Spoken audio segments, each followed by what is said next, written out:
সবাইকে আসসালামু আলাইকুম। নুসরাত লাইফস্টাইলে আপনাদের সবাইকে স্বাগতম। তো বন্ধুরা, প্রতিদিনই আমাদের আম বাগানের যে নিচে অনেক আম পড়ে, তো বাতাসে তো অন্য সময় ভিডিও করি না, ভাবলাম যে কাঁচা আম তো সবাই পছন্দ করে, এই জন্য ভিডিওটা করি। এছাড়া আসলে আম সবসময় আমি বাগান থেকে আনি না, অনেক সময় আমার শ্বশুর আনে বা আমার শাশুড়ি ওনারা আনে। তো আজকে আমি আনতে গেছিলাম, তো আমার ছোটোবেলার কথা মনে পড়ে গেল আম আনতে গিয়ে। তো ছোটোবেলায় আমি যে প্রতিষ্ঠানে ছিলাম, সরকারি যে প্রতিষ্ঠানে, ওইখানে অনেক আম গাছ ছিল, কিন্তু আমি কখনো আম খেতে পারতাম না। কারণ মানে অনেক সকালবেলায় যারা আম খেত তারা অনেক সকালবেলায় চলে যেত আম আনতে, কিন্তু আমিও কখনো যেতাম না, বা আমি একটু পড়াশোনা বা অন্য দিক দিয়ে একটু মানে মনোযোগী ছিলাম, এইসব দিকে অতটা মনোযোগী ছিলাম না। কিন্তু অন্যকে দেখলে আবার অনেক সময় খেতে ইচ্ছে করতো কাঁচা আম। তো আল্লাহর রহমতে তখন পাইনি, কিন্তু এখন আমার শ্বশুর বাড়িতে মানে অনেক আম গাছ আছে, মাসাল্লাহ দিলে অনেক আম ধরে, তো এখন অনেক খেতে পারি। তো দেখতেই পাচ্ছেন কত বড় বড় আমগুলো বাতাসে পড়ে যায় নিজে নিজেই, পাকার আগেই সব আম পড়ে গেছে। আর এইখান থেকে যে গেটের বাইরে যে আমগুলো আছে সবগুলোই অন্য লোকেরা খেয়ে নেয়। তো আমাদের বাড়ির ভিতরে যে দেখতেই পাচ্ছেন আমার মাথার উপরে আম ঝুলে আছে, তো এগুলো একদমই নিচে, যে কোনো ছোটো বাচ্চারাও ছিঁড়তে পারবে। তো আজকে আমি আম ভর্তা বানাবো, এই জন্য আমগুলো কুড়াতে আসলাম। আর আমার ছেলে, আমি যখনই ভিডিও করি তখনই সে সামনে যেয়ে দাঁড়িয়ে থাকে আর বলতে থাকে যে বন্ধুরা লাইক সাব করে দিও, সবাই মানে লাইক আর সাবস্ক্রাইব করতে বলে। ও তো ছোটো বাচ্চা, অতটা ভালো করে বলতে পারে না।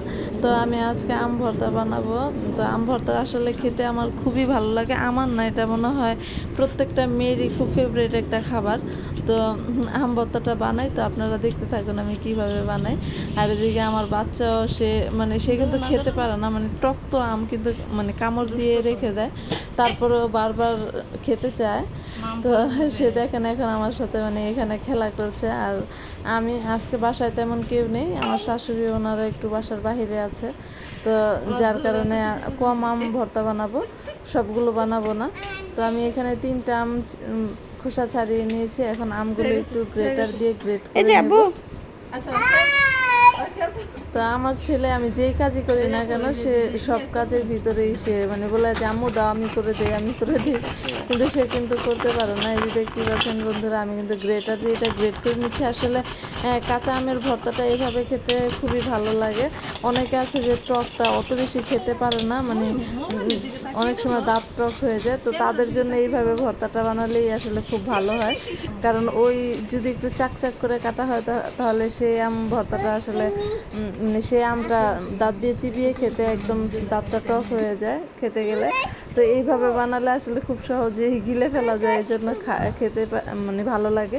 তো বন্ধুরা দেখতে পাচ্ছেন আমি এখানে চিনি, লবণ আর হচ্ছে শুকনো মরিচ নিয়ে নিয়েছি, লেবু পাতা নিয়ে নিয়েছি। এখন এগুলো ভালো করে একটু মেখে নেব। তো লেবু পাতাটা দিলে কিন্তু খুব সুন্দর একটা মানে ফ্লেভার আসে, আর খেতেও খুবই ভালো লাগে। এই যে ভর্তা বানিয়ে নিচ্ছি আমি, দেখতেই পাচ্ছেন। তো আর আমার ছেলে বলছে আম্মু তুমি আমাকে দাও, আমি বানাই। তো এরকম করে আসলে